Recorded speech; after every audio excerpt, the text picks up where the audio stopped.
Hello students, मैं विशाल गुप्ता आपका teacher. कैसे हो आप सब स्टूडेंट्स। इस वीडियो में मैं आपको क्लास 12 बिजनेस स्टडीज़ का जो चैप्टर नंबर 4 है प्लानिंग, उसकी केस स्टडी स्टार्ट कराने जा रहा हूं।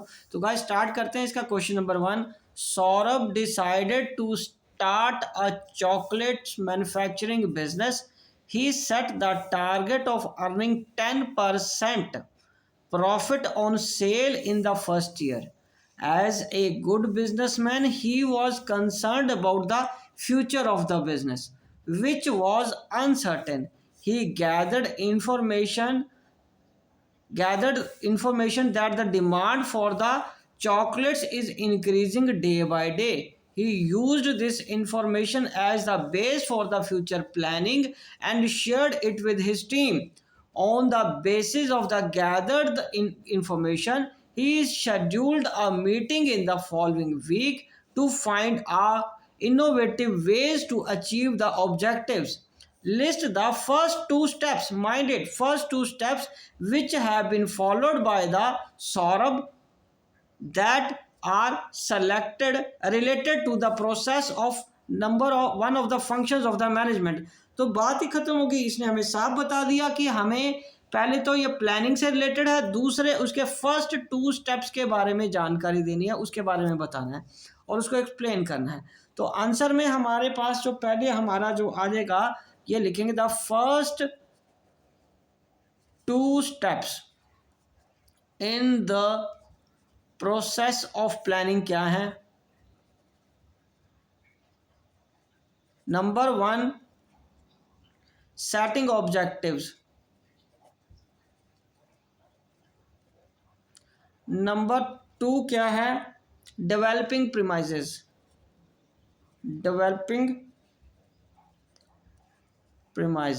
ठीक है जी।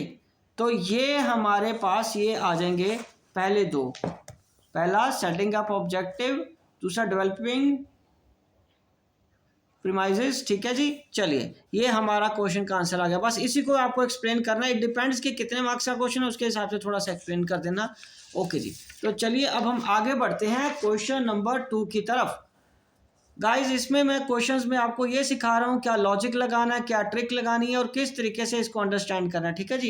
ये मुश्किल क्वेश्चन नहीं होते, सिर्फ ये जो आप उन्होंने केस स्टडी दिया उसको अंडरस्टैंड करना है कूल माइंड से पढ़ने के बाद।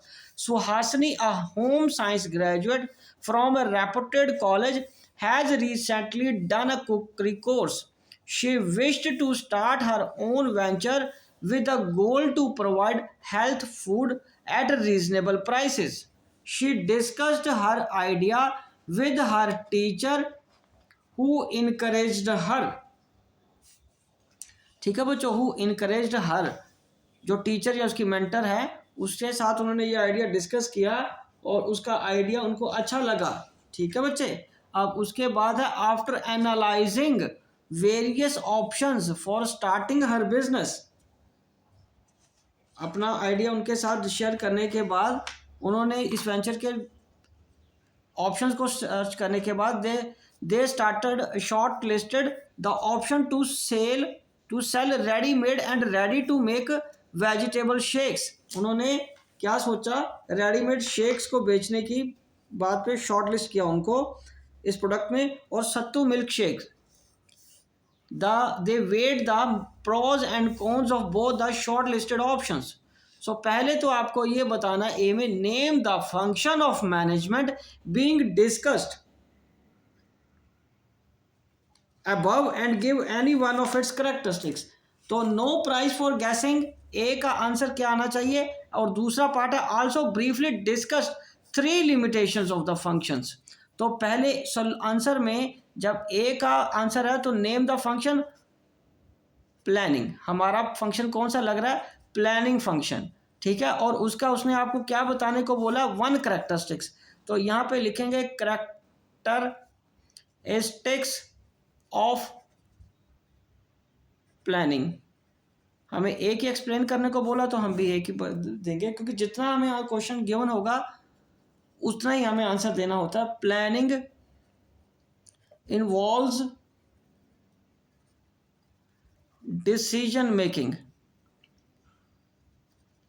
प्लानिंग में डिसीजन मेकिंग इन्वॉल्व होती है। ठीक है बच्चे। चलिए अब हम आगे बढ़ते हैं। इसका बी ऑप्शन क्या है, also briefly discuss any 3 limitations. तो ठीक है जी, इसकी लिमिटेशंस के भी बारे में बात करते हैं। बी पार्ट है 3 लिमिटेशंस ऑफ प्लानिंग। तो प्लानिंग की लिमिटेशंस क्या हैं?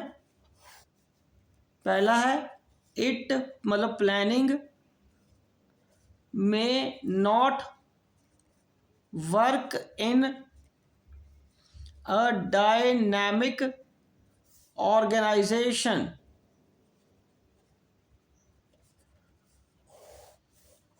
ठीक है, so business environment is dynamic nature में होता है, और हर ऑर्गेनाइजेशन एज वी नो, इसको थोड़ा एक्सप्लेन कर सकते हो आप। As we know the business environment is very dynamic, मतलब फ्लेक्सिबल है। So many time we cannot change or alter the plan if the situations are changing very frequently,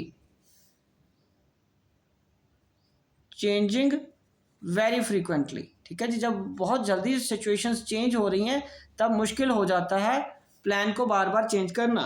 उसके बाद planning reduce creativity, planning reduces creativity, planning creativity को reduce करता है। ठीक है जी, it this planning मतलब this restricts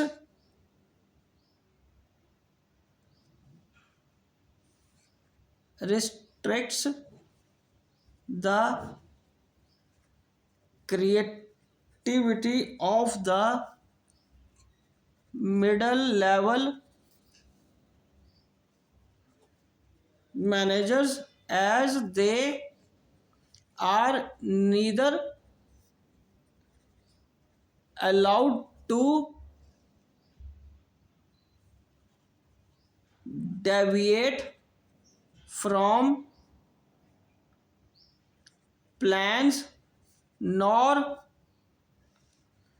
are they permitted to act on their own। तीसरा क्या है,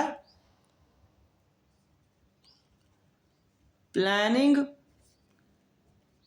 involves huge costs